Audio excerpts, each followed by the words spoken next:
자, 저번 시간에 전자기 조감도까지 봤습니다. 지금 조감도를 이제 3장을 봤는데 3장의 느낌이 어때요? 다 장별로, 그 단원별로 구조가 좀 달라요.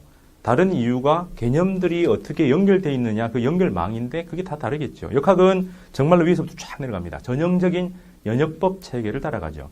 그 다음에 빛과 파동은 실험을 하면서 그때그때 알아낸 걸 갖다가 추수하듯이 이렇게 나와서 귀납법적인 논리를 취하고 있죠. 그래서 이런 실험을 했으니까 이런 현상이 벌어졌으니까 이러이러한 성격을 추론할 수 있다. 이게 빛과 파동의 흐름이었습니다. 그래서 양은 작은데 코드 전개가 6개로 쫙 갈라집니다. 자, 전자기는 기본적으로 전기력과 자기력이라고 하는 별개의 힘을 수학적으로 전개를 하면서 같다라고 맥스웰이 1800년대 중후반에 가서 처음 찾아냅니다. 그리고 그거는 철저하게 수학적으로 넘어가죠. 그래서 우리는 수학적으로 넘어가기 전 단계에서 배웁니다. 왜? 우리 실력이 안 되니까. 그리고 개념은 우리 자연계에서 그냥 가만히 있는 우리 눈에 보이는 대로 우선 우리 직관이 익숙해져 있기 때문에 거기서부터 출발해서 이제 쭉쭉 넘어가야 되죠. 자, 그래서 전기와 자기를 따로따로 가자. 그래서 이원체계다라고 얘기했습니다. 그러면 둘 다 회로가 있어요. 직류회로, 그 다음에 교류회로. 그 다음에 또 둘 다 기본 개념이 있죠. 전기장, 자기장. 어째 보면 이 구도가 답니다. 근데 맨 마지막 장에 23장인가요? 맥스웰 방정식이라는 코너가 따로 있죠. 왜냐하면 이 따로 되어 있는 걸 갖다가 맥스웰이라는 사람이 전부 다 묶으면서 이제 수학적 기법을 써서 그것들을 4개의 공식 속에 몰아넣습니다. 그러면 새로운 공식이 아니라 앞에서 했던 얘기들을 쭉 정리해 넣는 거죠. 근데 수학적인 추상화를 하게 되면 우리가 따라갈 수가 없어요. 근데 왜 배울까요? 이런 거 정도는 있다는 알아야 어디 가서 당황하지 않죠. 나 전자기 배웠어 했는데 쫙 맥스웰 방정식 써놓고 나서 이러면 안 되는 거냐. 그거 내 들어본 적은 있고 이게 의미는 이런 거다. 풀어봐라. 나는 풀 필요는 없다. 네가 해라. 그렇게 해야 되는 거예요. 자신감 가지고 과학은 항상 자기가 선수해야 되는 게 아니라 이해할 수 있으면 됩니다. 그래서 따라갈 수 있고 나쁜 거짓말을 하지 않느냐만 보면 되는 거죠. 그게 깨어있는 시민이라고 저는 봅니다. 깨어있는 지성인.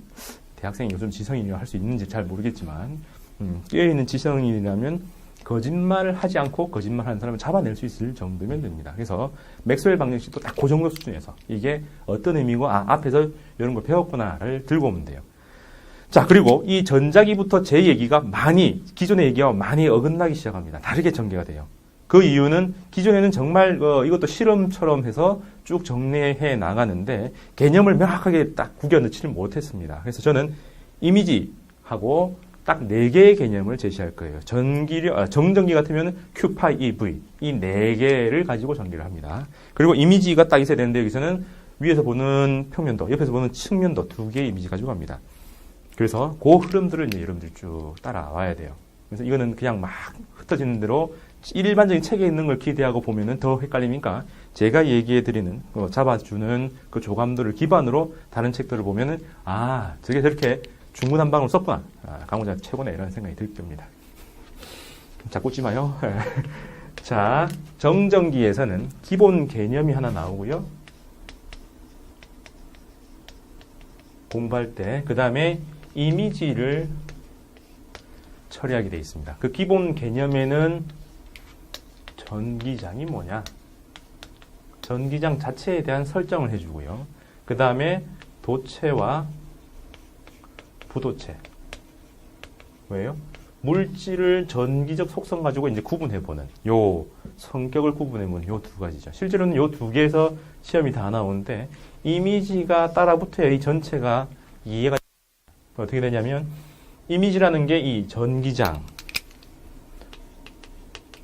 전기장을 이해하기 위한 어떤 이미지 장치에 해당합니다. 그럼 이거는, 측면도, 평면도, 또한 측면도.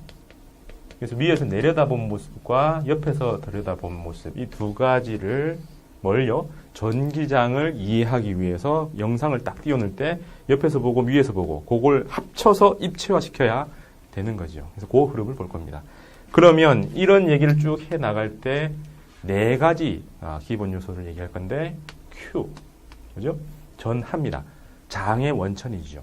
질량이 있으면, 질량이란 그냥 뭐 이놈 운동하는 주체라고만 얘기했는데 실제로는 중력장을 만들어내는 주체입니다. 태양 주위에 태양계가 형성되고 지구 주위에 지구 중력장이 형성되는 것들처럼 어떤 물체 주변에 장이 쫙 펼쳐지는데 그 장이라는 건 힘이니까 그 물체는 힘의 원천에 해당하죠. 그래서 전하라고 하는 전기장이 원천입니다. 그래서 완전 소스가 다르죠. M에서 출발하는 거하고 이거는 중력장. 그럼 이 Q에서 출발하면 이걸 우리는 전기장이라고 하죠. 그럼 M하고 Q하고 결정적인 차이는 얘들은 전부 다 한 종류입니다. 플러스 양만 있고 얘들은 플러스 마이너스가 다 있는 거죠. 그럼 얘들은 인력만 있는데 얘들은 인력도 있고 측력도 있고 다 있는 거예요.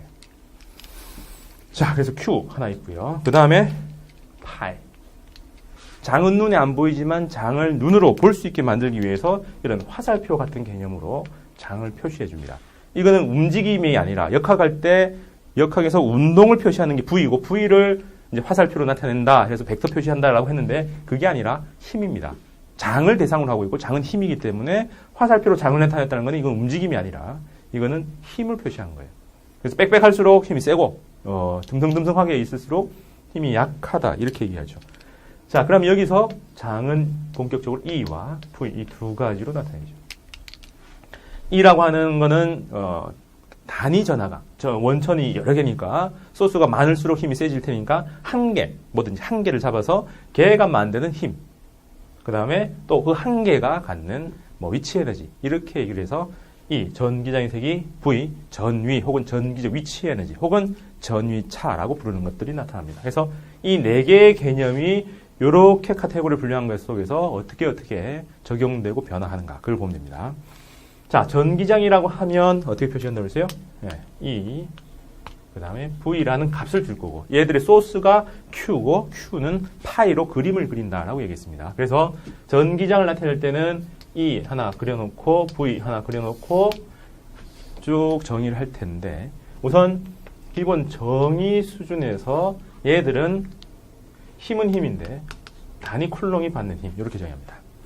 그럼 얘는 위치 에너지죠. 어떤 힘이라는 게 상호작용이고 그 사이에 저장하는 에너지를 역학에서는 위치 에너지라고 불렀고 전기력에 의해서 저장되는 위치 에너지니까 전기적 위치 에너지죠. 줄여서 전위라고 부르는데 그냥 전기적 위치 에너지라고 하면 누가가 빠집니다. 5쿨롱이 10쿨롱이라는 걸 집어넣어야 돼요. 그래서 마이너스 5쿨롱이 가지는 위치 에너지 이렇게 풀어야 되고 줄여서 전위라고 하면은 누가라는 걸 뺍니다. 그건 약속을 해요. 누가 플러스 1쿨롱이.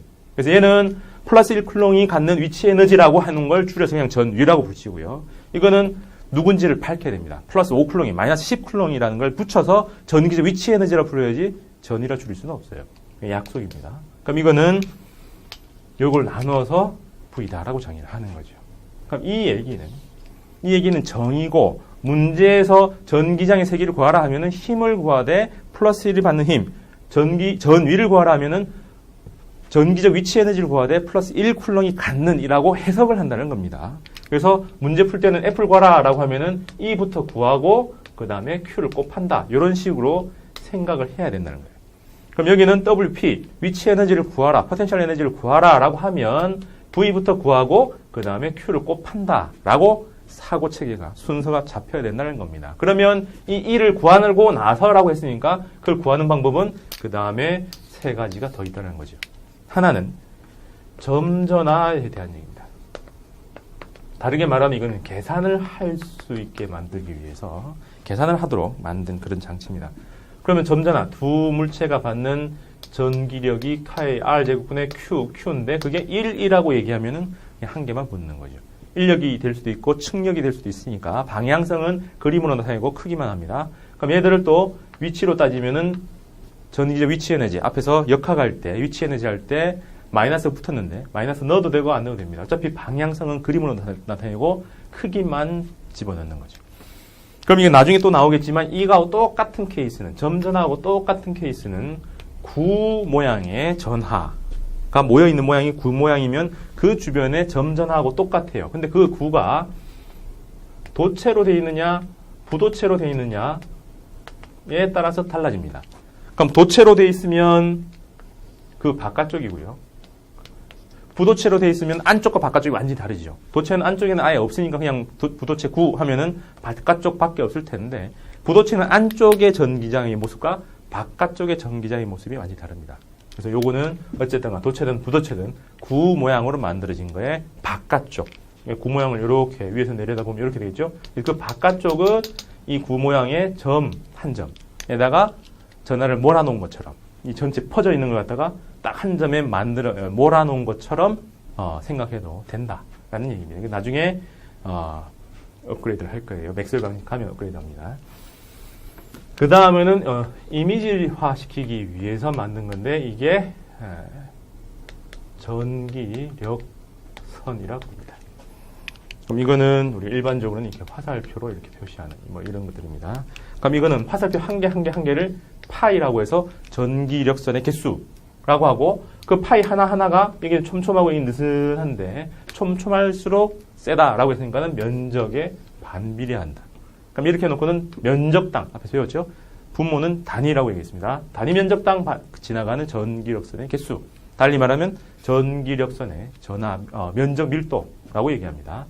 그럼 이런 전기력선이 지나가면 힘이니까 힘 방향으로 에너지가 낮아지는 쪽으로 가니까 그거의 수선을 딱 그어버리면 이거는 전위가 같은 면에 해당하지. 그래서 전기력선의 수선을 그으면 그게 등전위면이다. 요거는 앞에서 계속 나왔습니다. 중력 방향의 수선을 쫙 그어버리면 수면이 되고 수면은 높이가 똑같고요. 그 다음에 파가 지나가는 전파 방향의 수선을 쫙 그리면 파면이 되고 파면은 위상이 똑같은 그런 게 될 겁니다. 똑같은 곳이에요. 그럼 이거는 나중에 맥스웰 방정식에 가면은 전기력선의 총 개수는 밀도니까 E하고 E에다가 이거 왜 자꾸 틀리지?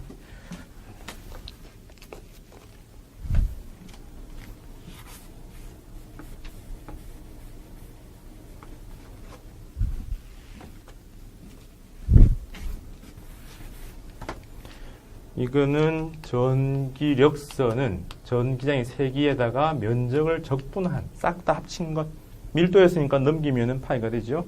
이거하고 총전하와 유전율을 나누는 것 이게 맥스웰 방정식에서 제일 중요한 가우스 법칙에 해당하는 그림인데 요 얘기를 나중에 쓰려고 요 얘기를 써서 요거하고 연결시키는 거에서 둘을 연결시키는 요 개념을 만들려고 아예 정의단에서 제가 집어넣은 겁니다. 그 다음은 제일 특이한 상황인데 특수 상황이에요. 특수 상황인데 그게 뭐냐면